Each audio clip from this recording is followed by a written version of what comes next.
Hey there, welcome to Panthers Forecast.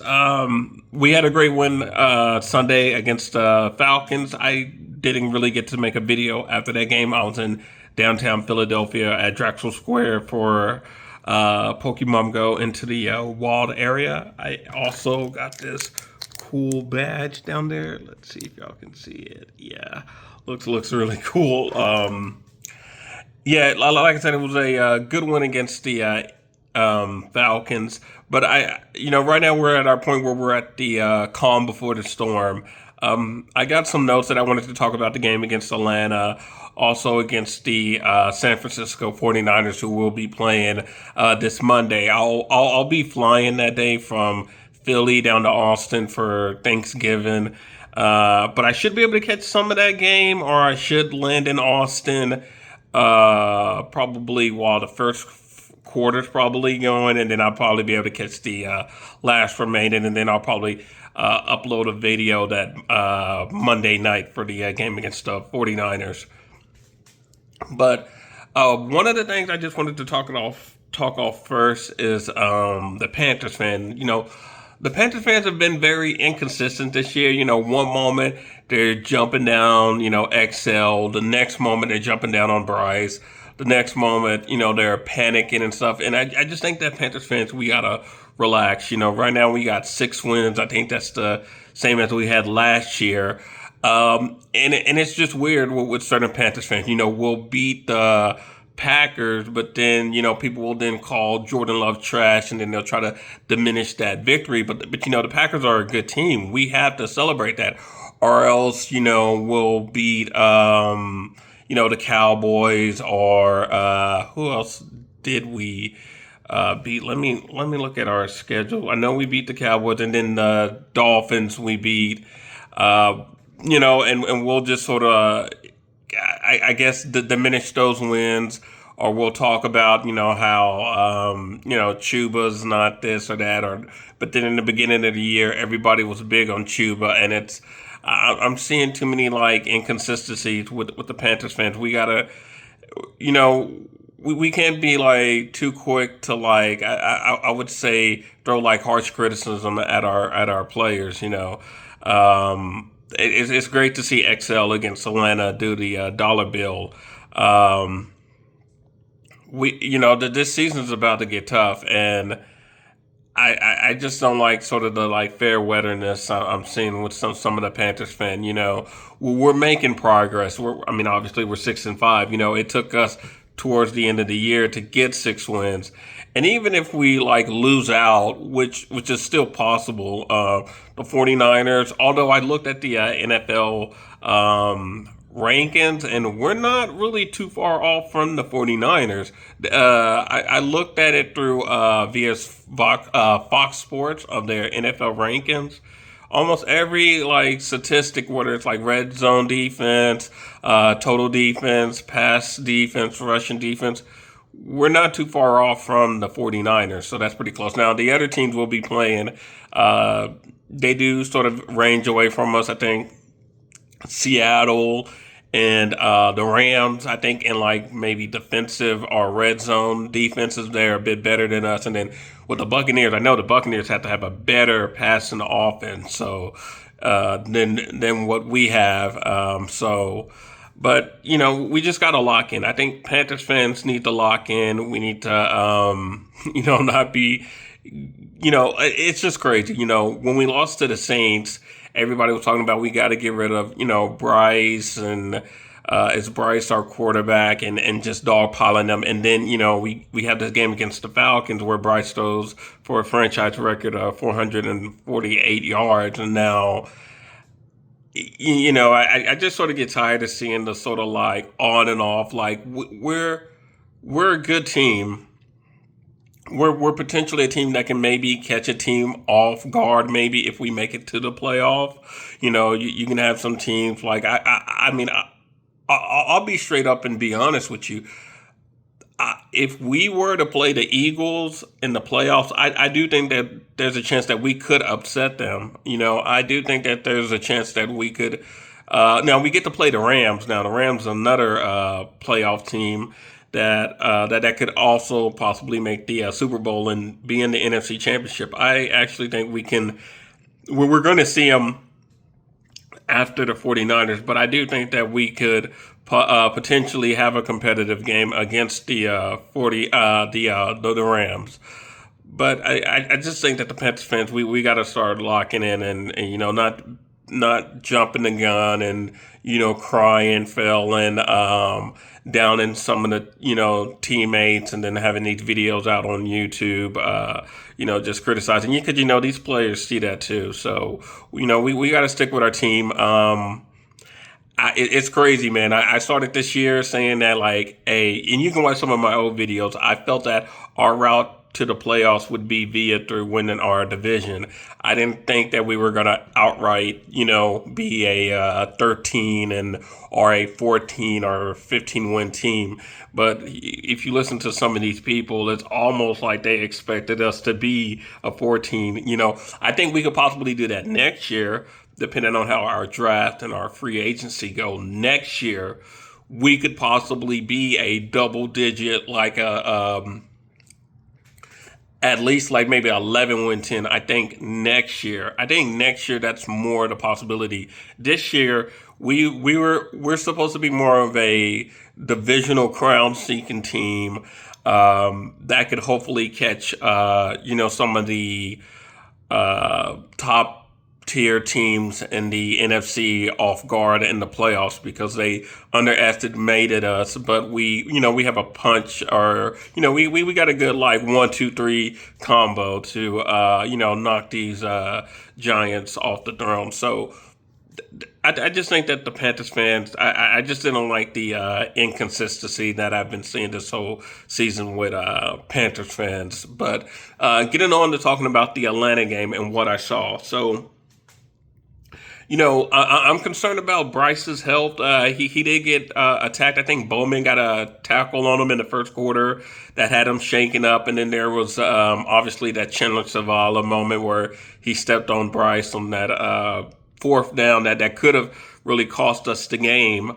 I'm concerned about Bryce's health going forward. We're going to be playing some pretty good defenses as far as, like the Rams and the Seahawks, but also with, the 49ers still have good players, although they seem to be more of an offensive team now. Their defense doesn't have the same bite that it used to when they were going back to the Super Bowls, quite frequently. But Bryce played well. Atlanta had a lot of defensive miscues, and this is another thing. I think Panthers fans can't, and even the people, we can't sit up here. I mean, that's a hard game to evaluate. I saw we were giving the ball to Excel down the field, but they were targeting, I think they had a guy on the line called Brooks, number 25, who also had that fumble that helped us out.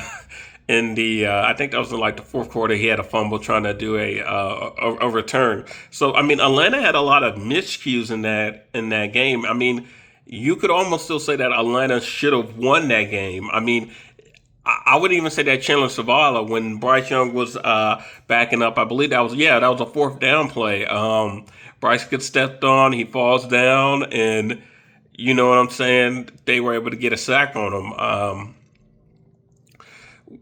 Atlanta had a lot of miscues, and then even also you can even look at that Trimble where Bryce threw it to Trimble in overtime. That was just missed tackling. That was bad tackling. They didn't wrap up. They were. It's hard to really say what they were trying to do, because most of the time you want to tackle them down low or wrap them up. They just sort of. They were like doing that motion on Tommy Trimble, and he was able to run and get the 50-yard gain, and then that sort of led on to our field goal to win the game in overtime. But there was a lot of miscues, so I don't really think the 49ers are going to have that many miscues against the Panthers, like in the defense. If anything else, I would say the 49ers are probably a more polished version of the Falcons in a way. They got Bijan. Atlanta had Bijan. They had CMC. Although CMC probably doesn't have as much of the same quick burst or the change of direction or speed or that youthfulness because, McCaffrey's been in the league in a while. We gave McCaffrey, when he was with the Panthers, a lot of touch. So, but, the 49ers are going to sort of take care of the mistakes we made. And we did have some mistakes, like with the Bijan, he got tackled near the goal line. And then for some reason, he was able to just walk into the end zone. You had Drake London getting open a lot down the field, and Atlanta didn't really make us pay too much with that. They were still able to move up and down the field pretty good against us. Other miscues from the Panthers, even with the Chandler Zavala, their defense was still getting the Bryce pretty well. The 49ers, we can't expect them to make those many mistakes, but also, too, the Panthers were also targeting a certain Falcons defender. And then also, we are familiar with the Falcons. So that probably played a huge role in why we had a good offensive day. But it's kind of hard for me to say that with our next games being the Buccaneers twice, the Saints, the Seahawks, and the Rams, that we're going to be able to get XL going like we did against the Atlanta Falcons. It's going to be hard. But Coker was starting to get into there, so we'll see. I didn't really see too much of Jimmy Horn. I don't know if he may have had like maybe one or two targets and maybe one reception in this game, but that didn't really stop the Panthers from getting away from a win. But I think further on going on more, we're eventually going to have to cross that path of getting Jimmy Horn into this game more and try to utilize his speed and see what we have there. We're not really using Hunter Renfrow, and now we have been doing a good job of getting Mitchell Evans in, our tight end, in the passing game, and that helps. And then it's also good to see Jatavion Sanders. So, if that's the reason why Jimmy Horn's not really seeing it too much, because we're getting the tight ends more, and then we're trying to rotate between T-Mac and XL and Jalen Coker, then, for getting the tight ends, and then, I understand that, and that is good. Let's see. Other things that I wrote down about the game. Yeah, that was pretty much it about the Falcons game. I thought we did a good job fighting back. The Falcons had a lot of miscues, so as I said, I don't think Panthers fans, we should be celebrating too quickly. You know what I'm saying? Our pass offense still needs work, and it still needs a overhaul. I just think the Falcons had a lot of miscues. The Falcons could have won this game against us, but they just had a lot of miscues. And I still go back to that Chandler Zavala play. And then, also, Bryce also had a underthrown ball to XL. It was it was in the third quarter. It was like 16-21, and XL was running wide open into the end zone, and Bryce sort of, I think, tried to like fade it in, and I can't remember the name of the defender for Atlanta, but he blocked it out the way, and I was almost nervous too because I thought that was going to be a pick, but he just swatted the ball out the way, and we ended up settling for a field goal that made it 19-21, which should have been a touchdown. So, yeah, Bryce Young got to work on that. I don't know why it's like sometimes when he has like a man open, instead of just like putting the ball in front of the receiver, he like tries to fade it in. Like he just tries to, I don't know why he does that. I think he had it's almost sort of the same interception he had last week against New Orleans, where he just like lofted it in the air and it just slowly fell into that Saints defender's hand. I think the ball was supposed to go to T-Mac.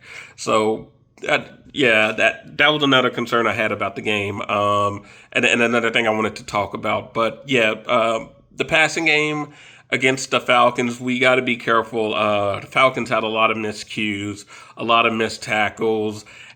it wouldn't surprise me if, like, because it seemed like if you would watch some of the highlights, um, it wouldn't surprise me if guys weren't where they were supposed to be. Like they may have thought that they had a guy helping them here, or they had a guy, helping out in this zone or coverage area, and they just had a bunch of miscues. So um, we shouldn't be celebrating too much about our passing game. I wouldn't be surprised if Bryce Young gets passing like back into like the 200s against the 49ers.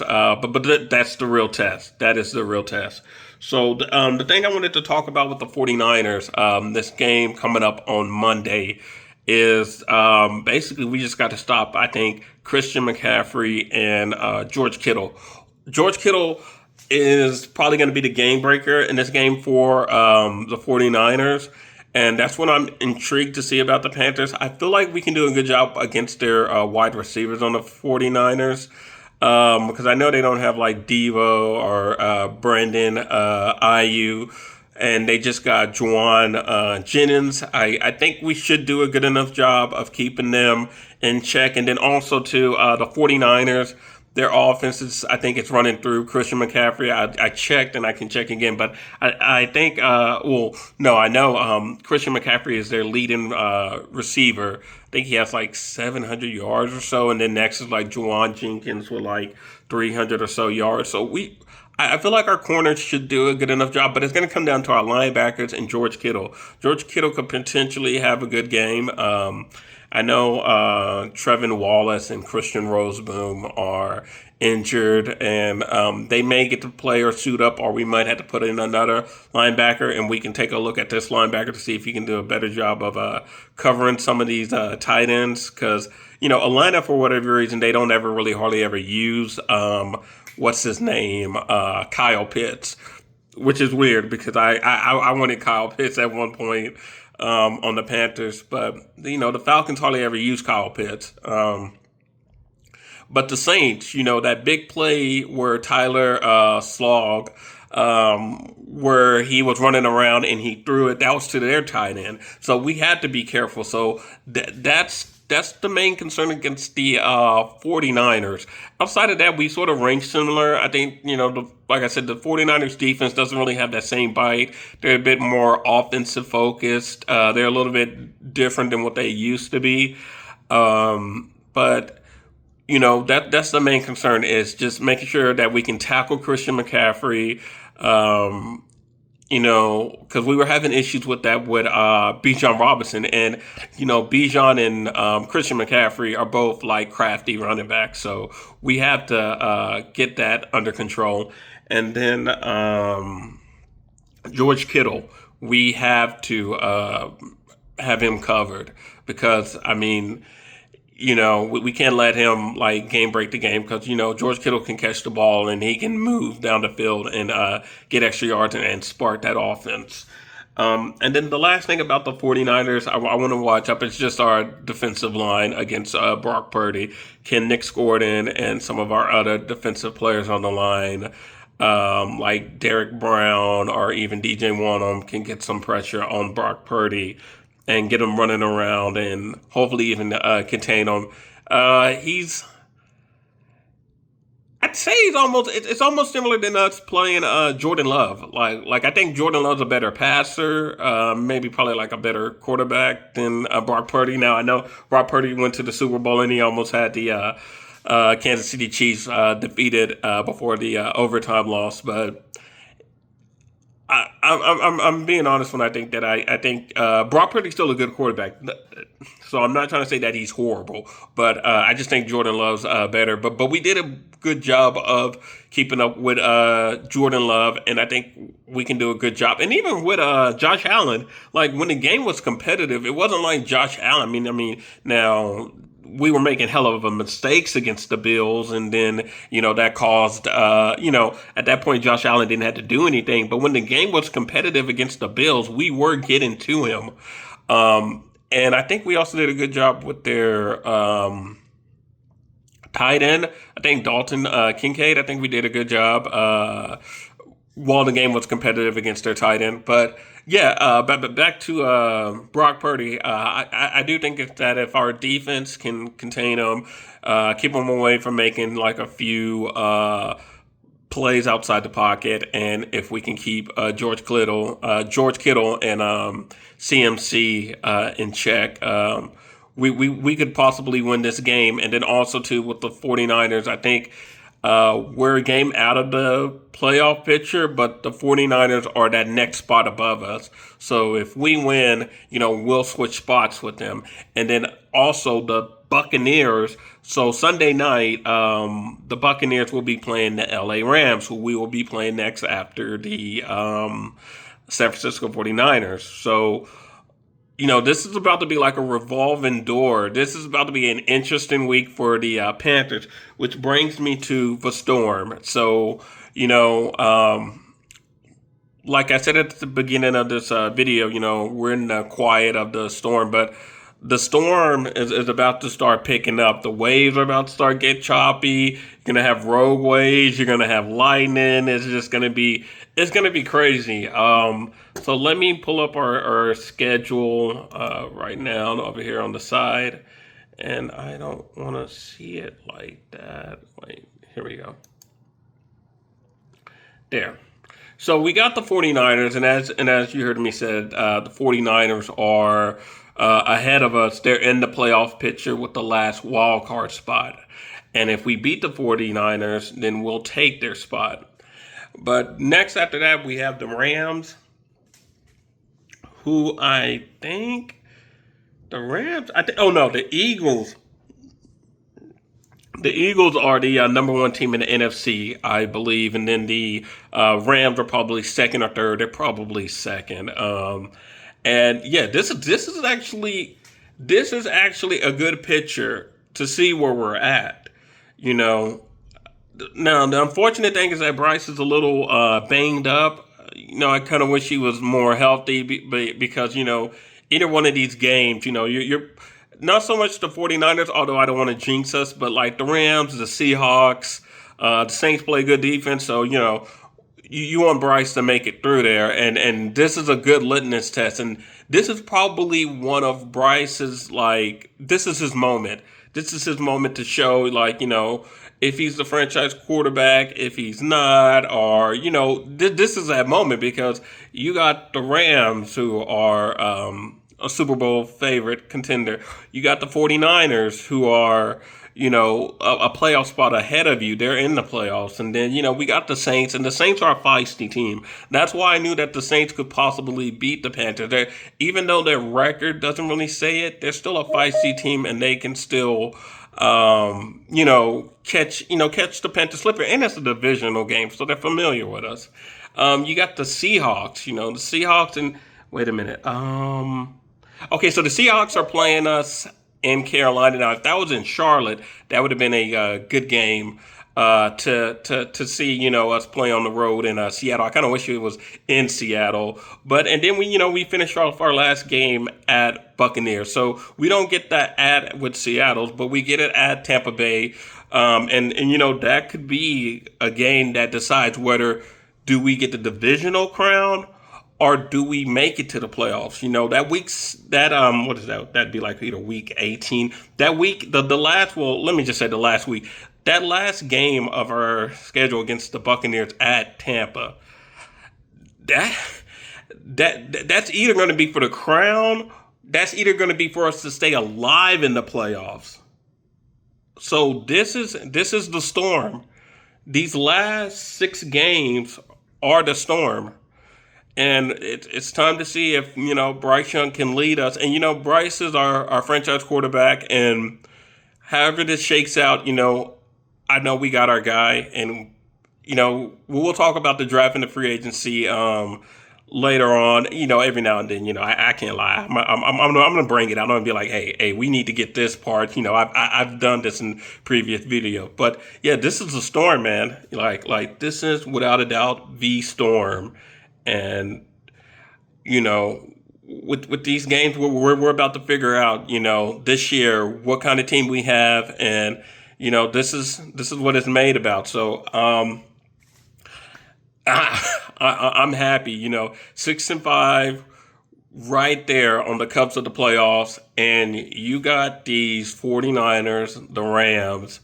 Then you got a sneaky team in the Saints that are feisty. Their record doesn't show it, but they're feisty. And you got the Bucks twice. You got the Seahawks, and then you ended out, at your division foe, the what is it, 4-time NFC Championship team, and you get a chance to possibly dethrone them if you take care of business these next couple of weeks. So yeah, I feel good about the Panthers, and this is the true test.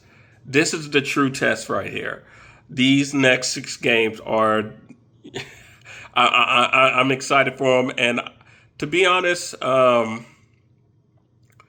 think we can do it. I really do. I just think we got to take it step by time, and I would just love us to try to get Chuba and Rico more involved. I think, like I said, and I think a previous video, let's give Chuba some more run. Let's get Rico healthy, and then we can start trying to hit it with Rico towards the end. Maybe like our first game against the Buccaneers, we can go Rico hard. But we need to keep him healthy, and we need to also get Chuba in there so that way Chuba's not too rusty and he's still feeling it. So, and then also I would love to see us get Jimmy Horn Jr. more involved in this offense, because I think his speed can be something dynamic for this team that we need, and we need to sort of get them some more reps. But yeah, to finish it off, this is the Storm. These next 6 games. Wait, let me make sure I got that right.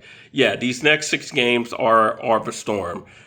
So we're about to sell into this Storm. We got to buckle up, and ain't no time for people to be jumping off the ship. Panicking and thinking we're not gonna make it. We're gonna make it, and this is Panthers Forecast. I look forward to talking to you guys on Monday. Hopefully, win against the 49ers. So, y'all take care. Bye.